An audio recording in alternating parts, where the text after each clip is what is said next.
Shalom, shalom. This your Mott coming at you with another one. Want to start off by, of course, giving our honor, praise, and glory to Yahweh, Ba'Hashem, Yahushai, Ba'Hashem, Kakadash, Masha Nakabala, has a claim, Gadar Wakab, which is giving double honor to the elder apostle, Gary Millstone, Ruba, and teach well. Because I shall want to see your brothers, a few sisters tuning in, listening, and learning. Yeah, just getting right into it. You just got a couple precepts flowing through the spirit while I'm on my break. You know what I'm saying? Gonna go into a couple precepts. And starting off, this is the book of Psalm, chapter 37, verse 25. It says, I have been young and now am old.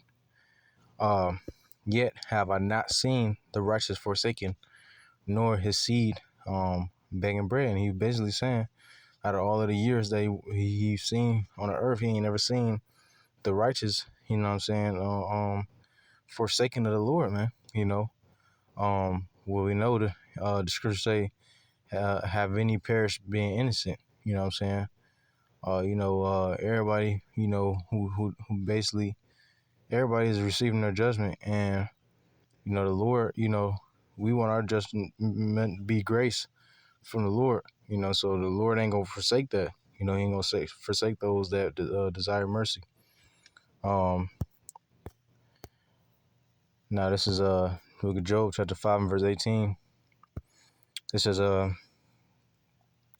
for he maketh sore and bindeth up, he woundeth and his hands make whole. Let me see. Job 5 and I'll start at 17. It says, behold, happy is the man whom Yahweh shall correcteth.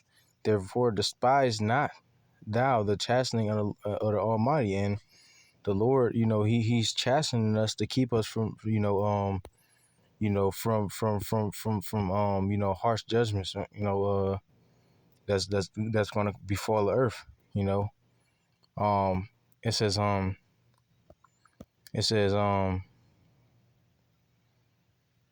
says, therefore despise not the chastening of the Almighty. And we do, we have been proud against the Lord, and we still do to this day, walk in pride, to being in his flesh. So the Lord can judge us when, we receive judgments from the Lord, out of order, just dealing with order. Verse 18, for he maketh sore and bindeth up, right? So the Lord has a healing ointment.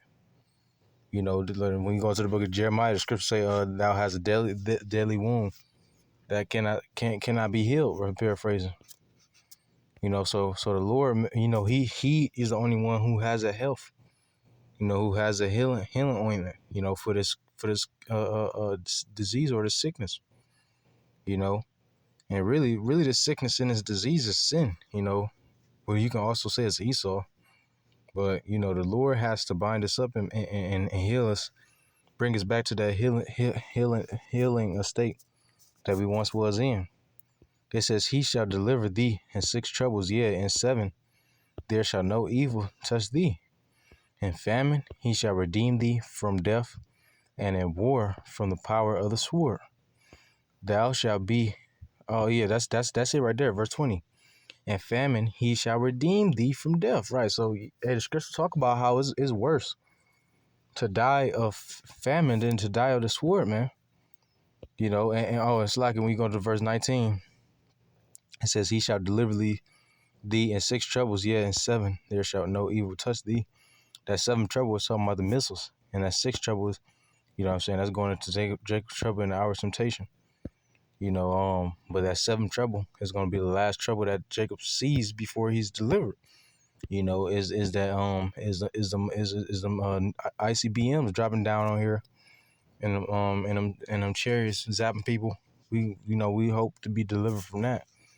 And receive everlasting kingdom to inherit. In famine he shall, verse 20, in famine he shall redeem thee from death. Right, and once again, the Lord ain't never seen. I mean, the scriptures talk about how a man never seen. It's like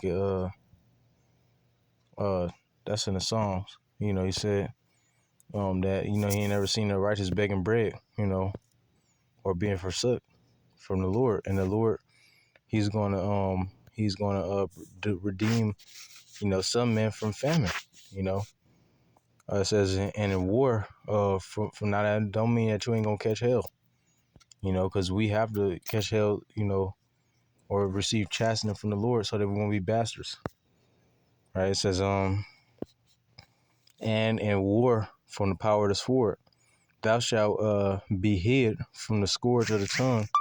It says, thou shalt be hid from the scourge. This typo, thou shalt not be hid from the scourge of the tongue, neither shalt thou be afraid of destruction when it cometh. Right. So and the Lord, is going to deliver, those elect members, man, from the fear of the world, and He's going to put them in and continue them in His fear. Which that is that is still a fearful sight. You know what I'm saying? What the scriptures say, the righteous shall scarcely be saved in the book of First Peter's.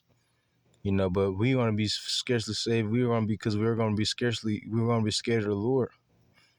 I'm thinking of another precept too to go. Let me see. But no, I'm gonna keep I'm gonna end it right here because I gotta go back on the floor. But at this plantation.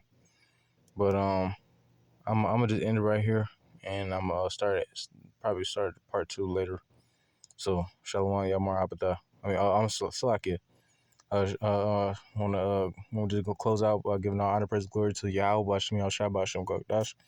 Double one said Apostle Grib song, and to the next time I say Shalom. Bob Ball, Shalom.